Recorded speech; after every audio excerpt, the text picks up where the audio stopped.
प्रस्तावाला अनुमती मिळावी. सुधीर भाऊ. अध्यक्ष महाराज, की आता सन्माननीय मंत्री आशिष शेलारजी माझ्या बाजूला बसले होते, तेव्हा अनेक आमदारांच्या चिठ्ठ्या येत होत्या की आशिषजींना क्रिकेट मॅचच्या पासेस मागून द्या.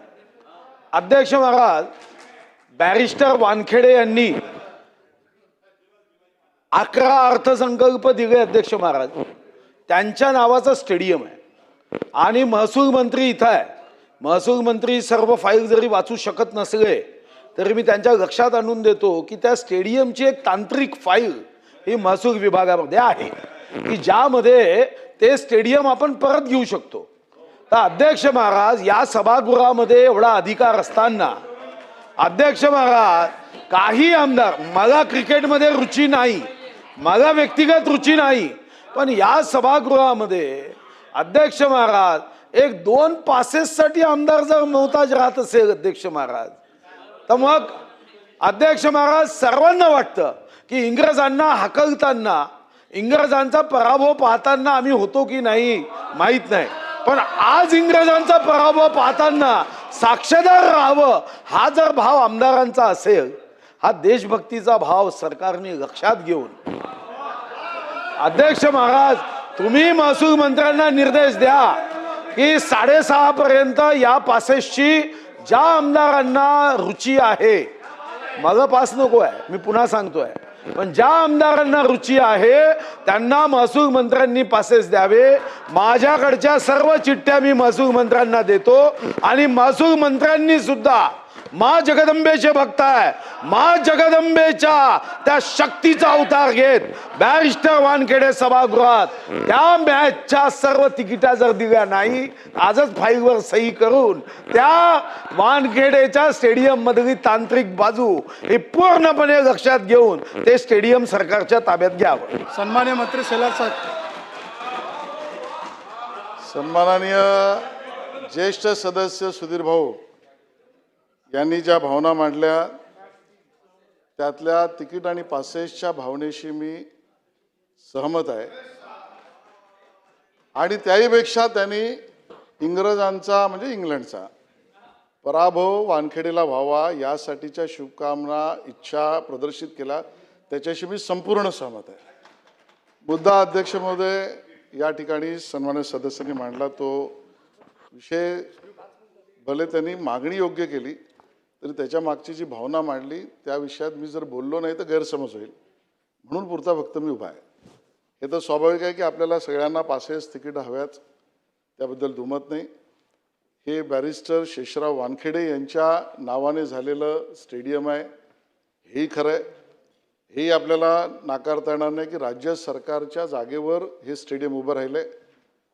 पण या सगळ्याच्या प्रक्रियेमध्ये PWD आणि स्पोर्ट्स डिपार्टमेंटबरोबर मुंबई क्रिकेट असोसिएशन जी संस्था तत्कालीन भारताच्या स्वातंत्र्य अगोदर बनलेली संस्था आहे, त्याच्याशी झालेल्या कराराप्रमाणे ज्या तिकीटं सरकारला, महाराष्ट्र सरकारला देणं बंधनकारक आहे, ती आपण दरवेळेला देतच असतो. ते महाराष्ट्र सरकारच्या प्रतिनिधींकडे जो कोटा कराराप्रमाणे ठरलेला आहे तो हा येत असतो आणि त्याचं वाटप जे आहे, आता आकडा मला नेमका सांगता नाही येणार, पण कराराप्रमाणे जो आहे तो दिलेला असतो आणि तो आपल्याकडे येतो.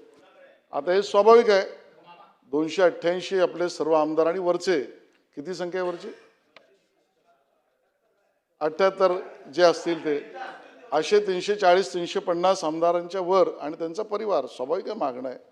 पण आपल्याकडे येणारा जो कोटा आहे सुधीर भाऊ, त्या पद्धतीने तो वितरित केला जावा अशी अपेक्षा आहे.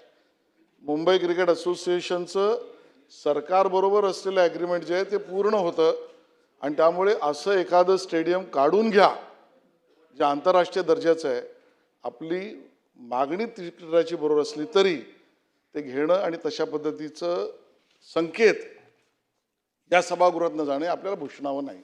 आणि त्यामुळे जरूर अजूनची मागणी असेल तर करा, करारामध्ये रिव्ह्यू करायचा असेल, शक्य असेल तो केला पाहिजे.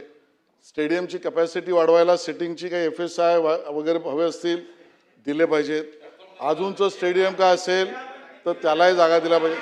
आणि जे मागणा महेश बालदी बोलतायत त्यांना तर तिकीट मिळालेले आहेत आणि त्यामुळे महेश बालदीने तर बोलण्याची गरजच नाही. इथे बसलेल्यापैकी कोणाकोणाला तिकीट मिळालं त्याची नाव मी सांगू शकतो, पण आणि त्यामुळे सभा अध्यक्ष महोदय, माझं या ठिकाणी स्पष्ट म्हणणं आहे, सभागृहाच्या भावनेशी सहमत असलं तरी कायदा कायदा आहे आणि आंतरराष्ट्रीय स्वरूपात आपल्या राज्याचं, मुंबईचं, देशाचं नाव ज्या स्टेडियमने होतं ते काढून घ्या असं म्हणणं मला संयुक्तिक वाटत नाही आणि म्हणून तेवढा पुरता मी स्पष्टता द्यायला उभा राहिलेलो आहे. सन्मान्य खोतकर आणि अध्यक्ष महोदय, माननीय अध्यक्ष महोदय, काय म्हणतो नाही, स्टेडियम सरकारकडे आहे.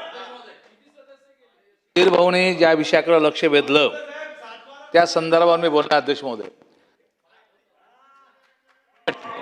मला आठवतं अध्यक्ष महोदय, 1995ला त्या दरम्यान माननीय मुख्यमंत्री जोशी सर, मनोहर जोशी त्या ठिकाणी होते अध्यक्ष महाराज. आम्ही त्या सभागृहात होतो अध्यक्ष महोदय. आणि 1995 अशाच प्रकारची आशिषभाई मागणी झाली. मुख्यमंत्र्यांनी 1 तासाच्या आत सर्वच्या सर्व जे इच्छुक आमदार आहेत त्यांना, त्यात मी पण होतो, त्या सर्वच्या सर्व आमदारांना त्या ठिकाणी तिकडची पासची उपलब्धता करून दिली अध्यक्ष महोदय. तसं आशिषभाई कोण अपेक्षा आहे आमच्या, माझी पूर्ण करणार ते आता, माझी पूर्ण करणार आहे. परंतु अध्यक्ष महोदय, आम्हाला हे आशिषभाई, आम्हाला वाईट, माननीय महसूल मंत्री महोदय, आम्हाला वाईट काय वाटतं अध्यक्ष महाराज, की इथल्या पोलीस कमिशनरकडे 1000 पासेस, इथल्या DGPकडं 1000 पासेस, म्हणजे पोलीस दलाच्या सर्व अधिकाऱ्याकडं तुम्ही कोणत्याही पोलीस अधिकाऱ्याला म्हणा की मला 5 पासेस पाहिजे, तो कोणता वरिष्ठ पोलीस अधिकारी तुम्हाला पासेस आणून देतो अध्यक्ष महाराज. जर या राज्यातल्या पोलीस अधिकाऱ्याकडे हजारांनी पासेस असतील तर मग राज्याचे मंत्री आहेत ना अध्यक्ष महोदय, आशिषभाई तर मेंबर आहेत ना अध्यक्ष महोदय, ते करतात ना अध्यक्ष महोदय आशिषभाई. परंतु माननीय महसूल मंत्री महोदयांनी हा विषय थोडा सिरियस घ्यावा. आणि मुंबईत आहे म्हणून माननीय सुधीर भाऊंनी मागणी केलेली आहे, मुंबईत आहे म्हणून मागणी केलेली, त्यामुळे ही या मागणीला आमचा पाठिंबा अध्यक्ष महाराज, सुधीर भाऊच्या मागणीला आमचा पाठिंबा आहे. मान्य अध्यक्ष महोदय, माझं त्यांनी नाव घेतलं आणि ते म्हणा, त्यांनी दाखला दिला अर्जुन भाऊंनी, मान्य सदस्यांनी, की मुख्यमंत्री मनोहर जोशी असताना 1 तासात त्यांनी दिले आणि म्हटलं माझ्याकडनं अपेक्षा आहे. आता ही तुलना चुकीची आहे, म्हणजे माझ्याकडनं अपेक्षा आणि म्हणून माझ्यापेक्षा दुप्पट क्षमतेचे मुख्यमंत्री आज महाराष्ट्राला, किमान 4पट क्षमतेचे महाराष्ट्राला लाभलेत. मी तुमचा निरोप माननीय मुख्यमंत्र्यांना जरूर देईन, पण आपण सगळे म्हणून ही मनोकामना करूया की आज भारत हँड्स डाऊन इंग्लंडचा पराभव करेल आणि आपण सगळे आनंदोत्सव करू.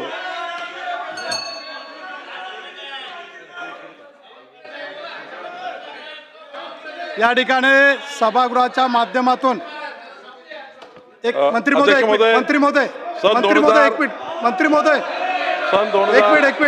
मिनिट, सभागृहाच्या माध्यमातून सुधीर भाऊ ज्येष्ठ सदस्य यांनी जी भावना व्यक्त केलेली आहे की आपल्याकडे पाहत असताना भावी मुख्यमंत्री म्हणून त्यांनी उल्लेख केलेला आहे. आणि त्यामुळं मंत्री महोदय, माझी विनंती आपल्याला की सुधीर भाऊचा शब्द हा खरा ठरतो, म्हणून आपण या ठिकाणी त्या भावनेने सभासदांच्या भावना आणि देशप्रेम लक्षात घेऊन सभासदांना या ठिकाणी पास देण्यात यावेत. मंत्री महोदय. अध्यक्ष महोदय, सन 2026 विधानसभा विधेयक क्रमांक 9 महाराष्ट्र मुद्रांक सुधारणा विधेयक 2026 मांडण्यास मला सभागृहाची अनुमती मिळावी.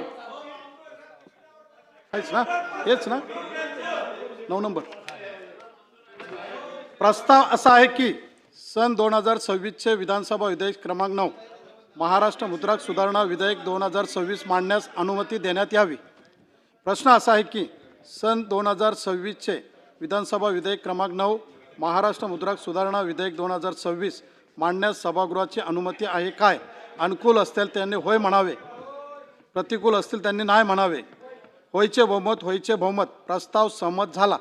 अध्यक्ष महोदय, मी आपल्या अनुमतीने सन 2026 विधानसभा विधेयक क्रमांक 9 महाराष्ट्र मुद्रांक सुधारणा विधेयक 2026 मांडतो. सन 2026 विधानसभा विधेयक क्रमांक 9 महाराष्ट्र मुद्रांक सुधारणा विधेयक 2026 मांडण्यात आले. मॅडम तयार आहे. सन 2026 विधानसभा विधेयक क्रमांक 7 महाराष्ट्र उद्वहन सरकते आणि हे खरं आहे की माननीय मंत्री महोदय चंद्रशेखर बावनकुळे अतिशय कार्यक्षम ऊर्जावान असे मंत्री आहे, आदर्श मंत्री आहे. मला पहिल्यांदा म्हणजे मी अनेकदा पाहतो की एखादा स्थगन असेल तर ते उठून पटापट उत्तर देतात. आज असं काय झालं बावनकुळे साहेब की तुम्ही अजून उठलेही नाही आणि तुम्ही सभागृहाच्या ज्या आमदारांना, आम्हाला तर जायचं नाही आहे, पण ज्यांना पाहिजे आहे, मला आठवतं की स्वर्गीय रमेश कानडे हे क्रीडा आणि शिक्षण सचिव असताना ते आमदारांना बोलून बोलून पासेस द्यायचे. स्वर्गीय रमेश कानडे.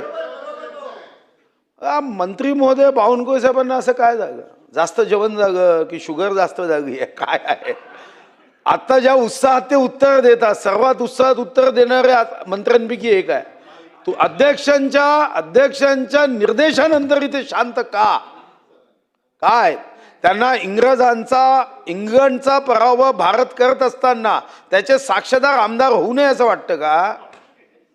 तुम्ही आमदारांना साक्षीदार करा आणि त्यांच्या हातात अधिकार आहे, मला माहिती आहे. बावनकुळे साहेब तुम्ही जरा निर्देश तर स्वीकारा एकदा. बावनकुळे साहेब मी एक मिनिट मंत्री महोदय, एक मिनिट. आदरणीय सुधीर भाऊ, आपण अतिशय ज्येष्ठ आहात.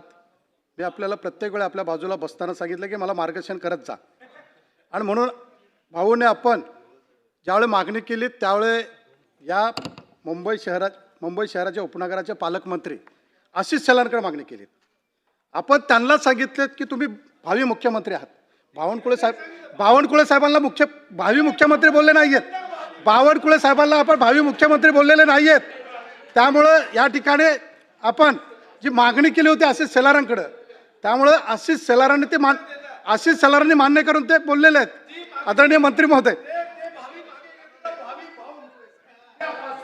या राज्यामध्ये देवेंद्र फडणवीसजीच आमचे सर्वांचे योग्य आणि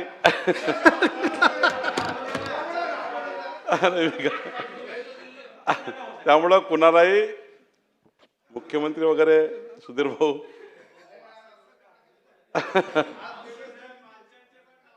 खरं तर मी या सभागृहाच्या भावना लक्षात घेता मी आशिष शेलारजी यांच्याही चर्चा करतो आणि विधिमंडळ सदस्यांना पासेस कशा मिळतील यावर निश्चितपणे लक्ष टाकतो.